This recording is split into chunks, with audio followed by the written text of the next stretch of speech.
Welcome back, boys and girls. It's Lauren here, and with Tom. What? Me? Who? Me? Lauren? Tom. Hey, Lauren. Tom. How you been, brother? I've been good. We started early, didn't we? Yeah, we did. It's been a bit of a marathon today. We knocked off a lot of episodes. But hey, that's good. Just more content for you guys, right? Fuck yeah. Today, what are we talking about, Tom?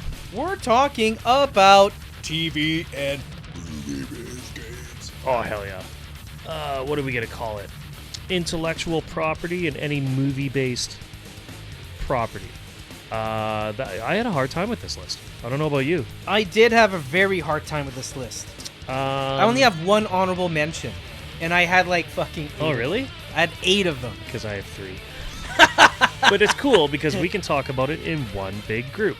I'm talking about the Super Star Wars trilogy on Super Nintendo. Those were fun. That's my honorable mention. And Those I were think fun. these are also highly underrated games. They're good side-scroller platforms. Good side-scrolling shooters like Run and Gun, I think. Yeah, and there's also a couple of times where a lot of platforming. You're in a speeder and it's a kind of a racing. Yeah, there are those like 3D Mario Kart style. Yeah. Yeah. Mode 7. Yeah, Mode 7. Thank you. What do you want to call them? Yeah. Yeah, but the hard it's a hard run and gun. The platforming is where it's the difficult. platforming's a little unfair. It's at very times. It's a little bit unfair. of cheap shots as you're trying to jump onto one like very small platform. And yeah, somebody they'll have shoots one you. guy like move back and forth. Yeah. And you have to get ready to strike him as soon as you jump over. Yeah. So you have to try commit to time to your jumps. that, right? Like. Yeah. So A New Hope, like you start as Luke, you can choose Han or Chewie after the fact, right? Han's the coolest because he has the best pistol.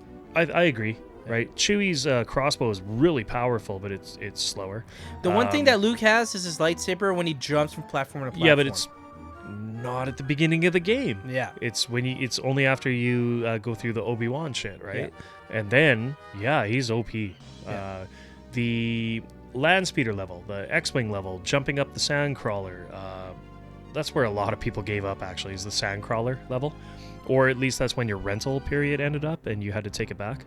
Yeah. The Empire Strikes Back, they added double jump to make the game way more You needed playable. that. Way more playable. You needed it. There was no choice in character. You were forced into whichever character per level. You couldn't choose. Which is fine for that. Yeah, that style of it was game. story-based, right? Yeah. But then you got force powers in the game. That was kind of cool. That's right? pretty cool.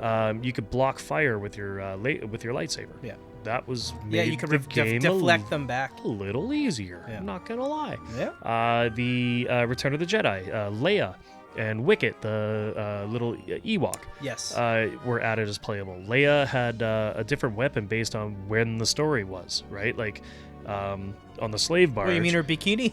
In the bikini, she swung the chains around, right? Yeah. But later on, she had a blaster on Endor. But then Jabba's cave palace, she had a staff because she was pretending to be. The bounty hunter. Yeah. Yeah. So the yap doll. Yeah.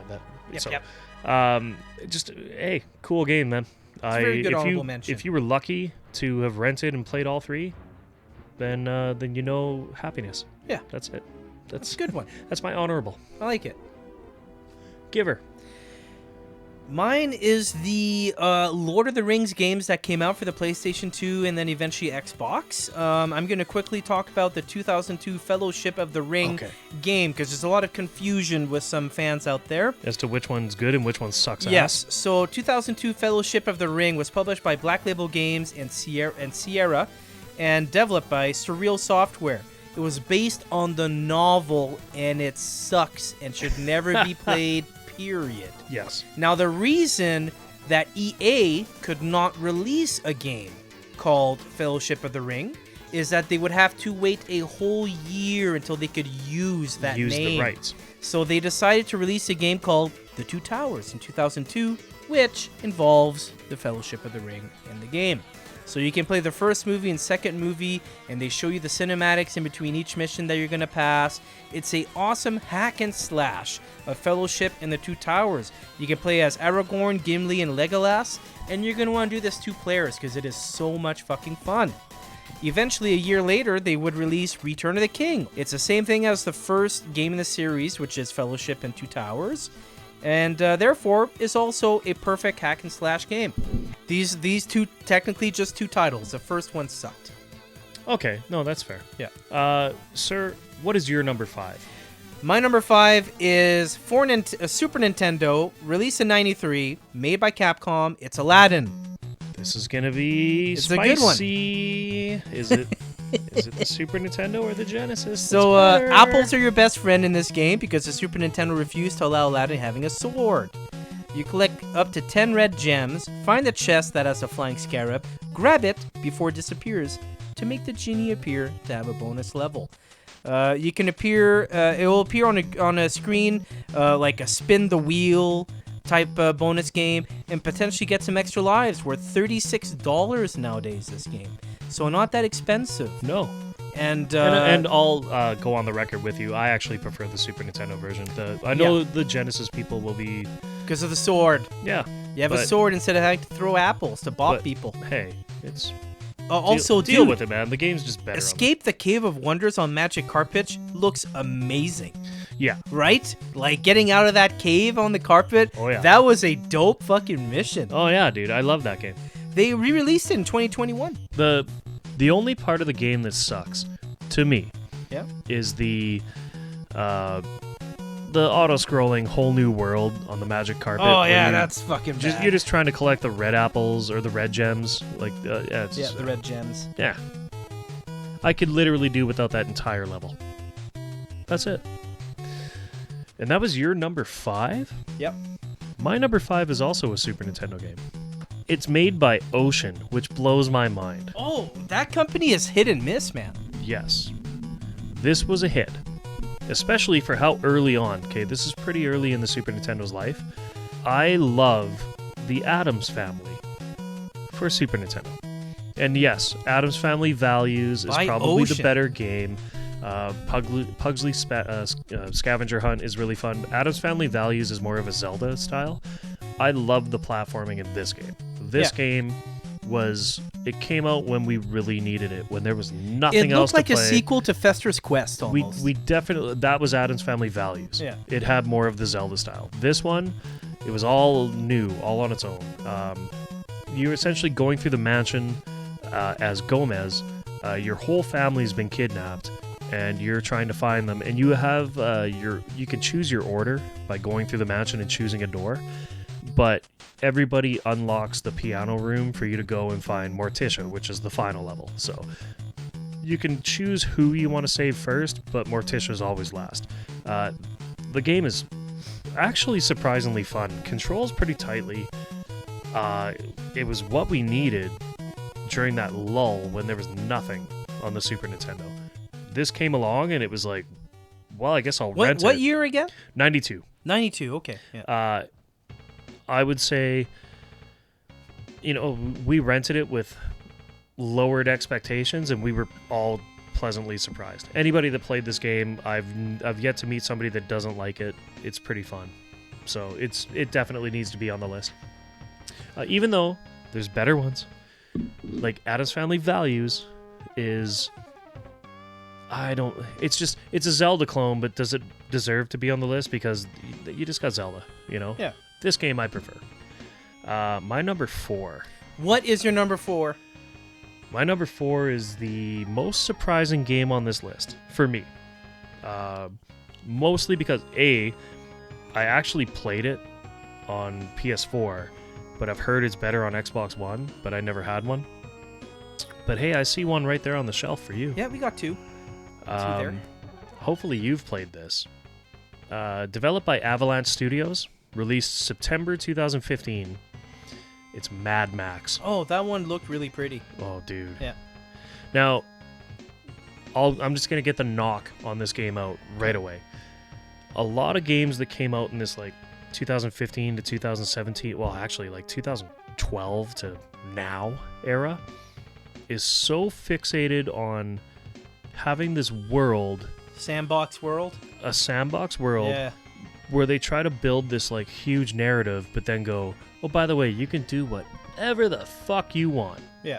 Even though we put this massive story together, You do you. You do you. You do Get you. to the story when you get around to it. And this game's very, very guilty of it. You can literally spend 40 hours and not get to the fucking plot of the game.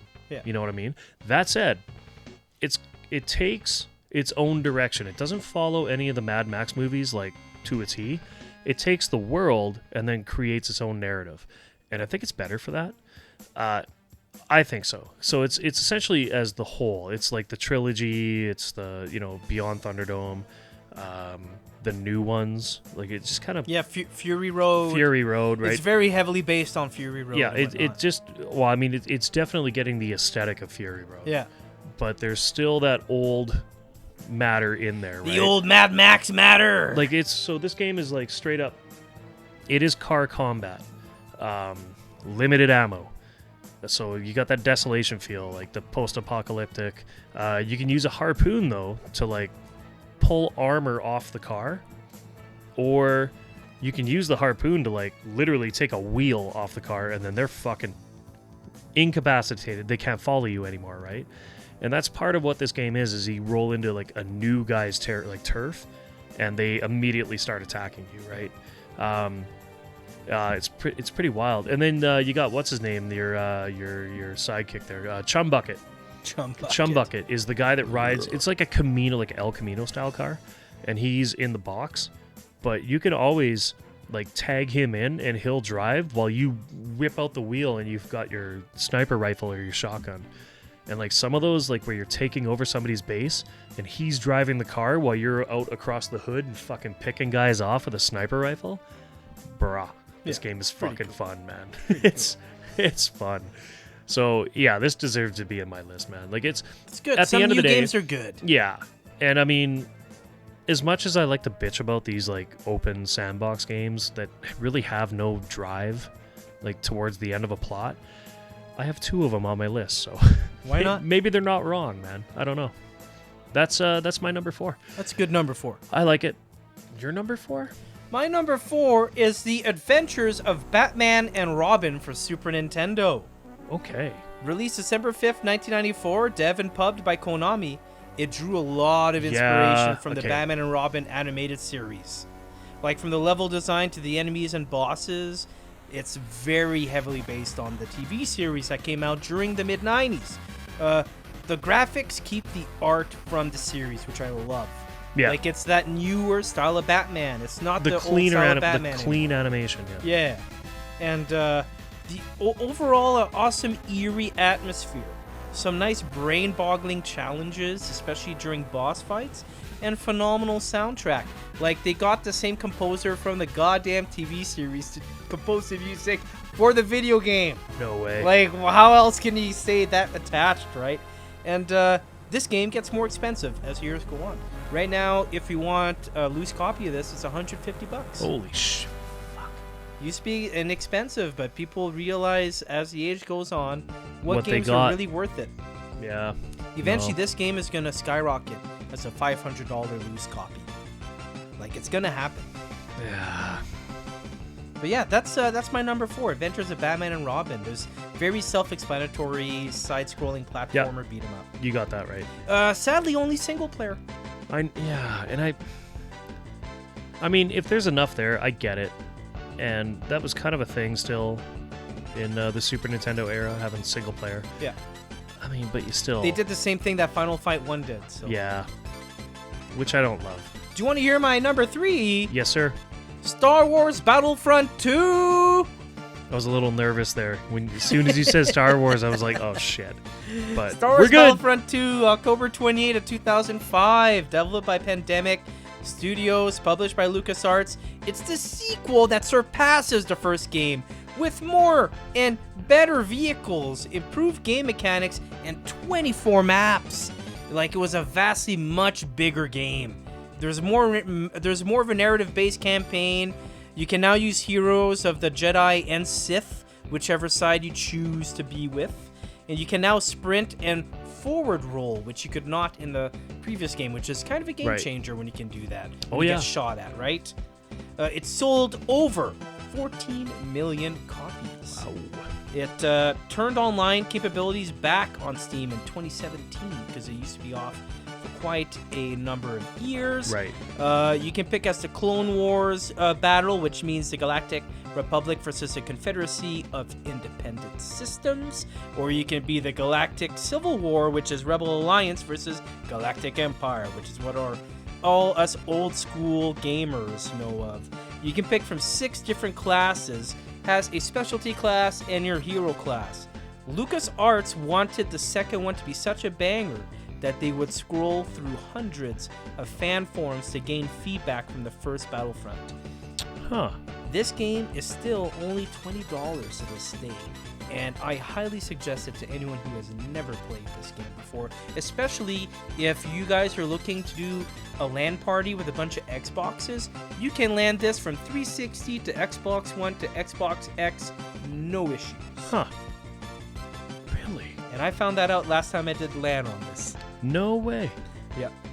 I mean, you got to give them credit for that. That's impressive. I think the only That's other overly game that impressive. does that to this day is Gears of War, because Yep. Halo stopped that capability years ago. Yeah. But anyway, how about you, sir? My number 3 Yeah. was developed by Factor 5. Good company. Yeah. Wait a minute. And it's also a Star Wars game, Oh no. but this was on the GameCube. Oh, okay. And it we're came safe. out We're well- safe. No shotgunning today. it came out launch day, baby. Rogue Squadron 2. Rogue Squadron 2 Rogue Leader. GameCube game. Couldn't ask for a better. I mean, did we eat well on launch day at GameCube? We had Super Monkey Ball, we had Wave Race Blue Storm, we had Luigi's Mansion, we had this. Fuck yeah. Yeah, man. That's a great month. Like, ridiculous. Yeah. That was a great day. Yeah. So 3D shooter. It's the sequel to Rogue Squadron, but the levels span all 3 of the original trilogy. So A New Which Hope, is awesome. Empire Strikes Back, Yeah. and Return of the Jedi. You're gonna get a little bit of taste of all 3 movies. So you're talking the Death Star, right? So Death Star Death over Star Endor. run? Yeah. So Return of the Jedi, right? You have that. You have Hoth and the Walkers. You have A New Hope Death Star, and then the Oh, cool. channel, Yeah, and then Sorry, that's what I meant to say earlier. yeah. No, you have both. So you have where you're going down the channel to shoot it like a Womp Rat, Yeah. right? The battle on Endor, that's very part of cool. it, right? Yeah. There's 5 bonus levels, 2 of which you can control the Millennium Falcon. That's awesome. Yeah, hell yeah. I still can't believe it's a launch game. But That's a great launch game. oh yeah. So I could have gone a multitude of different ways. Shadow of the Empire almost made this list. Even though it's not technically based, it's based off a novel, but it's Yeah. based off a TV / Based movies off series. a novel. Was it a TV series? Well, it's based off Star Wars, Yeah. which exists Star Wars everywhere. lore. Honest, if there's one thing I would love for them to go back and actually make, it's Shadows of the Empire. Shadows of as the Empire is a TV movie. series. Make it happen. I think it's a TV series. I would love it. Yeah. But that's my number 3. My number 2 is the most obvious fucking pick on this list. Period. Yeah, and it's not number 1. I can't give it number 1. I'll be fair. Up to this point, can you name a better movie adaptation into a video game? No, because in a lot of aspects, this game was almost, and I just want to say almost more popular than the movie. A lot of people know of GoldenEye. A lot more kids played the game GoldenEye It's than there debatable. were people It's that debatable. watched the movie. So it's a tough one. It's super debatable. So Rare developed this in August 1997 for the Nintendo 64. We're talking about GoldenEye. It's apparently Brits can make a really good fucking video game. Hell let's, yeah, let's they go can. there. So, Hell yeah. I mean, if you've never played Star Fox, that was made by Argonaut. You got this made by Rare. Tom Stamper, or the Stamper brothers. They David Wise is the OG sound guy. yeah. Yeah. God, Doesn't That- get much better of a team than that. just put the pause music on right now. Oh. Anyway, 18 story levels. There's 2 bonus levels. There's Agent, there's Secret Agent, there's Double O Agent, which give you, it's not just harder, it gives you harder objectives. Yeah. They Very knew cool. how to make difficulty levels. Yeah. Proper. And it's, How about you it's tell amazing them the how story many about fucking- how multiplayer came to be on this system? you tell me the story, sir. So, when the game developers tested this game, they would make it free run, so they could walk everywhere to make sure that people can go through walls and shit. And what ended up happening is that to speed things through, they would get 4 people to do this at the same time, so they could do the whole level really quick. And what ended up happening is that they allowed guns to still be used, so when people were walking by another game developer, they'd fucking shoot them. So they eventually, all they did was develop levels for too long. Like, why are you behind on this game? We're just a little behind on level development, right? Because Toby's a piece of shit. He shot me in the back of the head, so I've been getting him the whole time. Eventually, they would go on to name one of the guns after one of the... Ken Lobb. Yeah, Ken Lobb, the Clob, which is the worst, arguably It's the worst gun in the game, so it's kind of more like a I would not want that attached to my name, but whatever. But it's also one of the only guns that you can dual wield. So this game, at first it was supposed to be a rail shooter. Yes. Which they took that away. The modes that you can play in multiplayer are, I mean, it's what gives the game its length. Never mind that the campaign is actually really fun. It is. And I'm going to talk about some of my favorite campaign, but let's talk about the multiplayer levels. You had the normal mode, which was just... Oh, the modes, okay, yeah, like, normal. Kill everybody as much as you possibly can. Yeah. More than you get killed, right? You had You Only Live Twice, which was literally... Pow, pow, you're dead. Yes. You had The Living Daylights. And then you had License to Kill. Man with a Golden Gun, which was the... License to Kill was one shot. Everybody was one shot, right? Man with the Golden Gun was one golden gun pre-spawned at one known location, so everybody fucking raced. Yeah. And if you spawned and you were like, fuck, I'm the furthest away from it, you ran and hid, and you waited so that you could get the drop on them. But anybody that knew the hiding spots, they knew how to just hunt you out. So Man with the Golden Gun is fun. There's 11 stages that you can play on, like the Stacks facility. There's actually 2 that you can load in through Game Shark, but I never had a Game Shark for N64, so I never did it. Guilty. Yeah? Yeah. How were they? Really fucking good. You just literally have to type in 2 numbers on the Game Shark. Was like one the Egyptian level or whatever? No, it was 2 extra past that. Oh, okay. Yeah. Okay. But yeah, you had, what was it, Aztec and... Oh, what's the Aztec last one? And shit. No, sorry, Egypt was the second last one. Was it Aztec in Egypt, or was it Egypt and something else? I forget now. No, I think Aztec was the one. No, I think Aztec is one of the original maps. That's one of the original bonus levels, but it wasn't a multiplayer. Oh, okay. It wasn't a multiplayer map. Okay. So I don't know what the 2 are that you could unlock through Game Shark. However, the campaign itself, easily my favorite levels, and it's lame, it's stupid, but the surface ones in the snow. Surface is I good. loved the surface ones, even though they were barren, they were sparse, there was nothing there. I loved playing them, man. And then, like straight up, the train. I fucking love the train. How much are you sweating when you have to watch and you're trying to get that trap and you door got out like at the 13 end? seconds left, and you got 13 fucking things, and you're like, you're like trying to aim, and You're like, trying. Fuck! Come on! No, dude. Like the train is the opposite of the surface levels. It's fucking go, run and gun down the middle. Also, fuck Natalia. Yeah, that backstabbing bitch. Dude, the worst. Get the fuck out of here, shit. Natalia.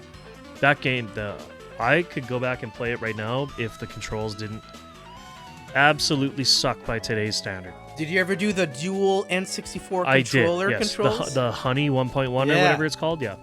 That was cool. All the control schemes have different names in GoldenEye, and that was one of them. Yeah. You can literally hold 2 N64 controllers by the joystick. Yeah.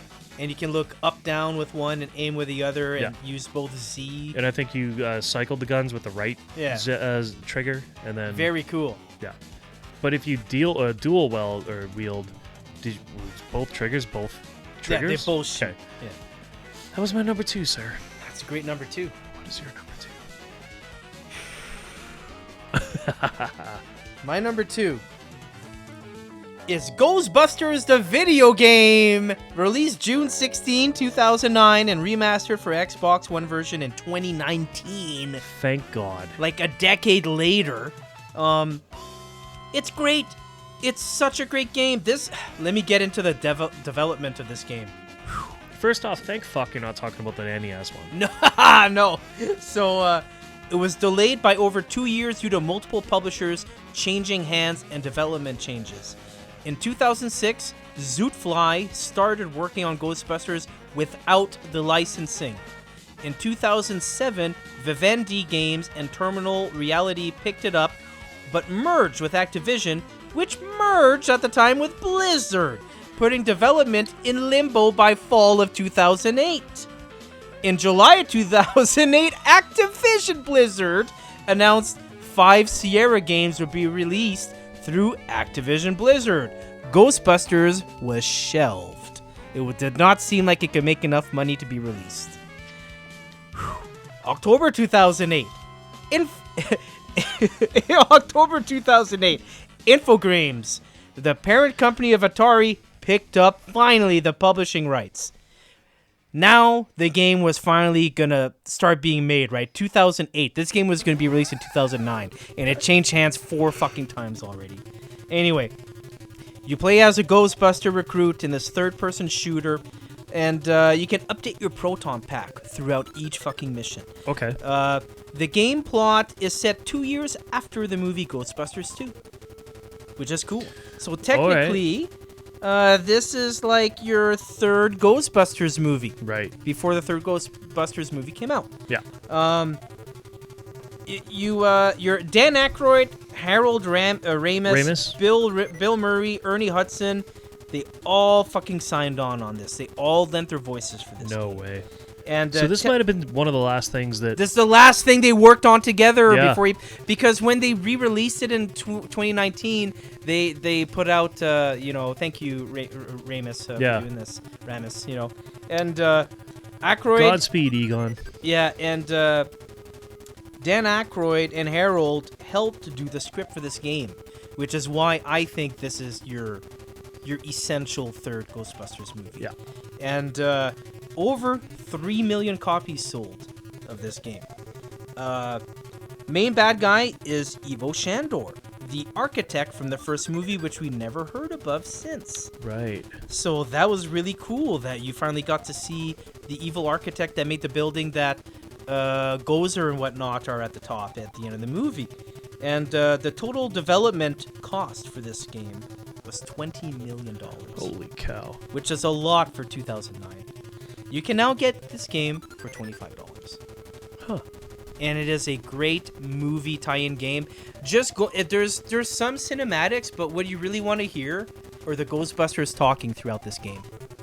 It's so cool to hear all like, hey, why don't you pick up that proton pack, kid? Like that kind of shit all the time. Very cool. No, that's a great one, man.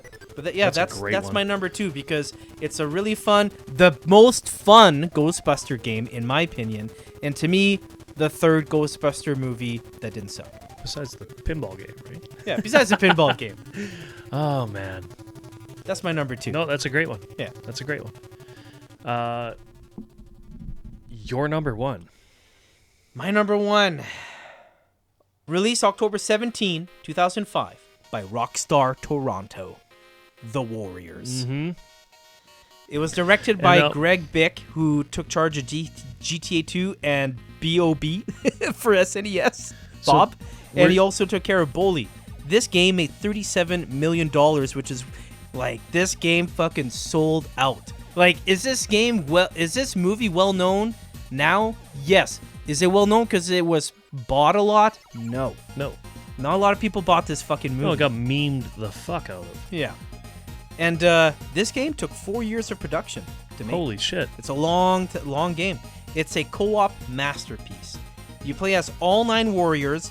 It's a true adaptation of the movie. And it's just as brawly as the movie too, and then some. Like, it's just a really bloody game. You get awesome flashback missions, which show you how the members of the Warriors join the faction. And you get more new story evolving around gangs from the movie, which had no story before. So if you wanted to know stuff about the Saracens, or the Rifts, or the Turnbull ACs or whatnot, you're going to find out in this game, because you're going to have to bop them. You're going to have to bop your way through the meeting. So basically, like, you start off as a prequel to the movie, then it starts as missions from the movie, then there's the meeting that happens, and then it's the movie. And then which is fucking awesome way to do things. The assassination. Yeah. And the mission starts off as a prequel, like I said, 3 months before the meeting, and then the meeting happens, it's superb audio, excellent voice acting, and they almost got all of the voices from the Warriors, other than I think 3 that passed away. Right. But this game is probably... I'm surprised this game did not make my best co-op game list, because it is a very good co-op game. Yeah. And just the replayability. I just recently beat this game like this summer with a couple of friends. Like, we'd be working out back in the garage on like either the motorhome arcade machine or whatever. Yeah. Sorry, pinball machine. And then after the fact, we just play the Warriors. Nice. And we'd go mission by mission. It was a great time. Yeah. And I would happily play this game again. Nice. That's the important part too, is if you can go back and replay it. And that's saying a lot for top 5 movie TV games, because for the most part, a lot of these TV or movie games aren't. You're pretty really limited by the fucking do plot. well. You can't, like, a lot of them aren't replayable. Yeah. Because you're like, okay, well, I'm reliving this plot line, right? That's why I kind of cheated on my number 1. It is just like yours is technically based on the like comic book series, which evolved into the movie. Mine is based on the comic book series, which evolved into the movie. My number 1 is Marvel Spider-Man. Oh, that one's good. In September 2018 by Insomniac for the PlayStation 4. I don't know if it's PC yet, or if it's still exclusive to PS4. I think it is. But I'll tell you this much. If you've ever played the game, you would never forget it, because the intro alone, I would pay $50 to replay. Oh, cool. The game opens up with you slinging through New York City, and it immediately goes, here's the controls. Like L2 and R2 to swing around. Have fun, and you start fucking swinging around the city, and you're like, like your jaw is down. You're like, oh my god, this is the Spider-Man we always wished we could play. Hey. Right off the bat. Immediately you're slinging around the like a pretty accurate New York City. Robin, slap him on the butt. Hey, it's not your pizza. No. And we're gatekeeping a poor cat from his slice of pizza. I know, buddy. But no, you immediately are slinging around the city, and you land. You sling around, and then you drop down pretty much into any intersection, and you can start fighting crime. General everyday. Cool. Pick up and go game. There could literally just be a dude walking into a bodega and holding it up, and you could just run in there and like just web him right in the face and fucking sling him right into the door, and done. He's just like, I'm like, oh my god, this game is everything. The combat is pretty wide open, so I don't even know where to start with this game. The intro, crazy, just freedom of movement to move around the city, never ending. So many different ways you can get around the city. You can have like open-ended combat with like everything's based off 3 buttons. You got your attack, your dodge, and your web-based movements, and you can do combinations of all 3 on the ground, in the air. It's just like the combos are endless. There's real locations like Madison Square Garden, Empire State Building, the One World Trade Center, the new World Trade Center. Yeah. Excuse me. It's comic book locations like Avengers Tower, and the Wakandan Embassy is in this game. There's like science mini games built into this game, so you like you can go to Doc Ock's lab where you are an assistant at any time, and it might be new like science discovery puzzles are open up for you to figure out, and they can be like it's a big circuit board or like an electrical panel, and you have to like route the wires, and you only have certain pieces of wire that have like a straight piece and then like a 90-degree turn and then like a U-turn, and you have to like put them in and rotate them to like complete the circuit. But then they also have like backpacks. As you're flying around, you can find these random backpacks, and they have memories of like Peter's adolescence. Okay. And he randomly shoved these all over the place to like keep his keepsakes, but keep them so that he doesn't have to keep them at home, because then people would know that Peter Parker is Spider-Man, right? Which, oh shit, spoilers. Fuck, sorry everybody. Very cool game though. Damn, sorry Peter. Man, what have you done to this young man? Outed you. But at any rate, like these backpacks, you can find them all, and then like they might give you upgrade points or something. Like, you know, your suits. You can wear like 40 different fucking suits, and I'm always punk rock Spider-Man. I don't give a shit. But there's all these other abilities that you can unlock by wearing the different suits, right? The combat is insane. You can randomly go to like the Dragon Gang's hideouts as you're flying around. You can find one in your radar, and you could just like swoop in from 500 feet above them and just fuck shit up and just like send them off the roof and shit. Like, it's just it's so you can launch a guy like off a building, but then shoot him, and it like wraps him and ties him to a street light so that he's hanging there wrapped in web, and he's like, help me, just like in a cartoon, as you're beating the fuck out of the rest of them. Yeah. It's just like the just your friendly neighborhood Spider-Man. It's the perfect Spider-Man game. It's and now Spider-Man 2 is even more of the same on PS5. I haven't played it yet. I got a backlog that's just. But you feel like it's going to be very remnants of this game, because it maybe took some of its inspiration from here, right? It's literally more of the same. Yeah. But where Spider-Man 2 takes it to the next fucking level is it's Peter Parker and Miles Morales at the same fucking time, and all you got to do is hit a button to swap over to Miles and like work the city from his side. So you actually have two characters all in real time, and you can be fighting crime in both sides of the city at the same time, essentially. It's apparently a wild ride of a game. Very much being a true superhero. Yeah. Cool. That's a cool number one. I can't wait to play Spider-Man 2, but it's going to have to sit on the back burner for now, because, man, like, as we're recording this, Final Fantasy VII Rebirth is coming out in, like, 3 days. I ain't got time, man. I don't. And actually, by the time you guys listen to this, that game will be out, and you won't hear from me for a while. It's going to be a bit till we hear from Lauren. Yeah.